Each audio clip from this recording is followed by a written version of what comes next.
Oke, Assalamualaikum warahmatullahi wabarakatuh. Kali ini saya akan bahas tentang pekerja migran Indonesia di Malaysia.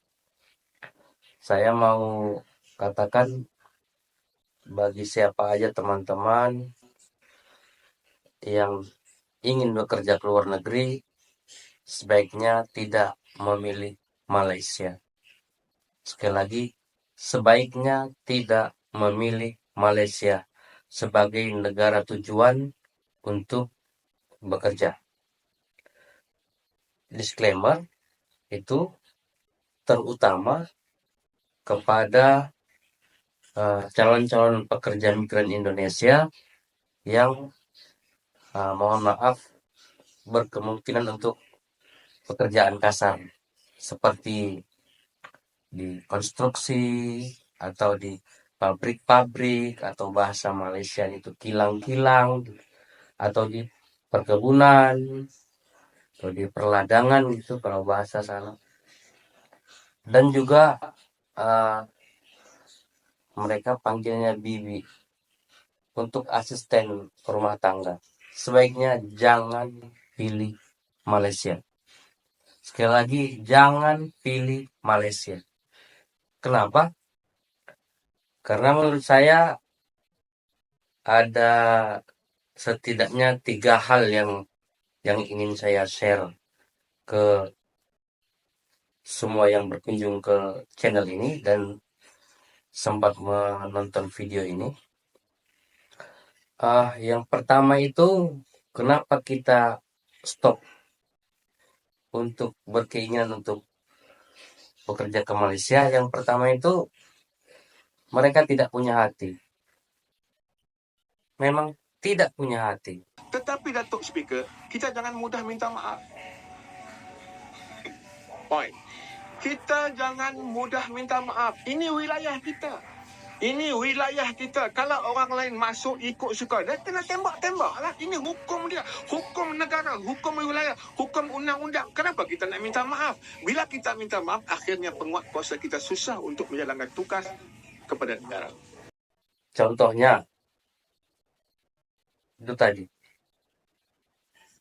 Mereka tidak punya hati. Mereka sudah menembak pekerja migran kita tanpa perlu meminta maaf. Nggak perlu. Karena saya rasa sudah banyak videonya yang beredar dan kawan-kawan juga sudah tahu bahwa ada ustadz yang mengatakan bahwa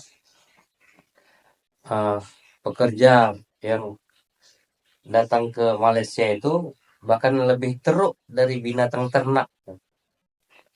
Lebih buruk dari binatang ternak. Bayangkan bagaimana tidak punya hatinya mereka. Jadi dari satu poin itu aja sudah seharusnya setidaknya sudah bisa jadi alasan kenapa kita harus berpikir ulang. Bagi siapa aja teman-teman yang ingin bekerja ke luar negeri, jangan pilih Malaysia. Karena itu tadi yang pertama. Lalu yang kedua, pada dasarnya mereka adalah keluarga yang saya pikir kurang bahagia. Kurang bahagia, terutama untuk pekerjaan-pekerjaan asisten rumah tangga ya, asisten rumah tangga yang berhubungan langsung dengan uh, keluarga-keluarga mereka. Ini datanya, lihat data ini, bahwa Malaysia adalah salah satu negara yang masyarakatnya itu punya hutang keluarga yang sangat banyak. Jadi mereka bekerja, mereka menghasilkan uang ya untuk bayar hutang. Di saat manajemen keuangan mereka terganggu, berpeluang bagi mereka untuk tidak bayar asisten rumah tangganya. Berpeluang mereka untuk tidak bayar bibinya. Dan banyak apa berita, banyak kasus yang seharian saya bisa jelaskan, seharian bisa saya tunjukkan berita-berita yang tidak mengenakan dari Malaysia sana tentang para asisten rumah tangga. Mereka benar-benar tidak menghargai asisten rumah tangganya. Padahal kan yang datang itu bekerja di rumahnya, yang seharusnya dia gaji. Tapi karena itu tadi, sedikit saja mereka buat kesalahan pada manajemen keuangan di rumah tangga mereka, mereka berpeluang untuk tidak membayar gaji. Nah, karena itu sebenarnya mereka miskin karena mereka hidup di atas hutang. Berbeda dengan kita di sini. Ya lihat aja berapa persen hutang rumah tangga kita. Nah, kita lebih bahagia karena kita hutang kita sedikit. Berbeda dengan mereka secara umum. Secara umum, hutang masyarakat Indonesia itu sedikit. Jadi kehidupan keluarga itu lebih bahagia. Dan tidak sedikit dari kita yang punya tabungan. Coba tanya ke mereka. Tanya ke mereka. Mereka punya tabungan?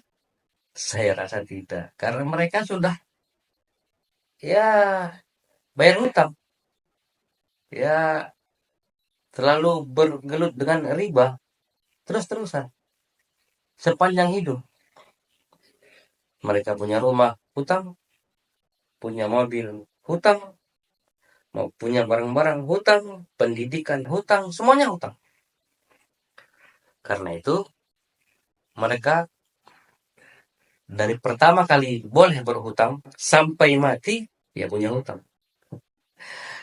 Nggak percaya, silakan berangkat ke Malaysia dan tanya sendiri.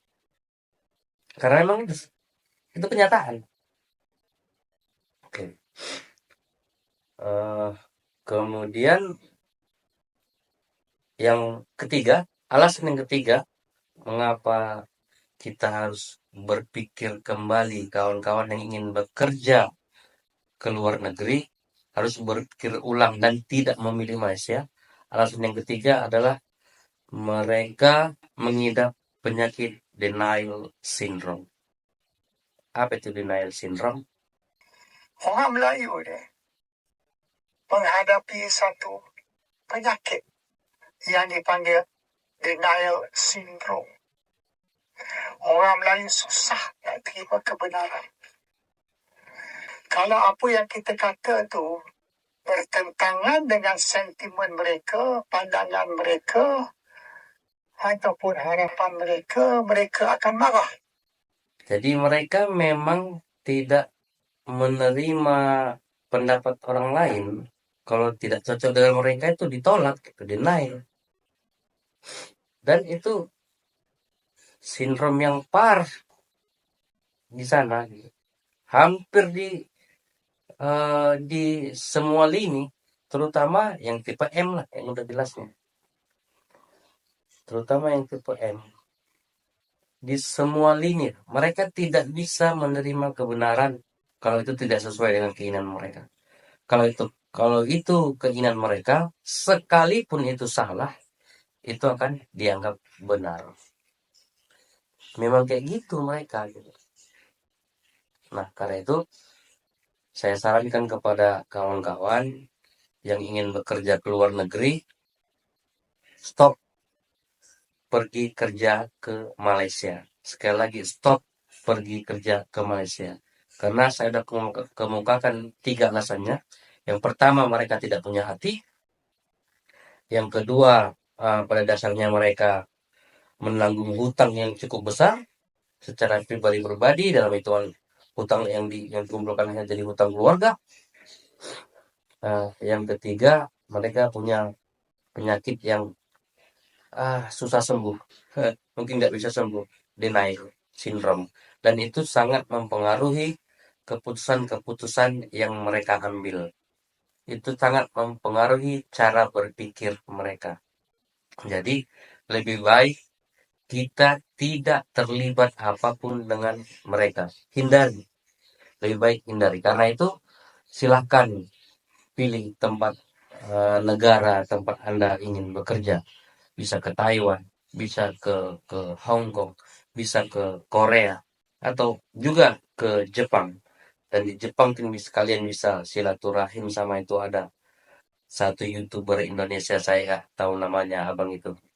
Dia dari Jambi, Garuda Japan. Channel Kanel lah. Channel dia Garuda Japan. Dia seorang profesional swimming coach. Kalau kalau kerja ke Jepang bisa silaturahim, ketemu sama beliau. Ya, saya pikir itu aja. Kalau ingin bekerja ke luar negeri, jangan pilih Malaysia karena mereka tidak punya hati. Mereka juga sebenarnya tidak punya cukup uang untuk membayar kita. Dan yang ketiga, mereka punya penyakit yang mungkin tidak bisa disembuhkan. Oke, saya pikir itu aja. Assalamualaikum warahmatullahi wabarakatuh.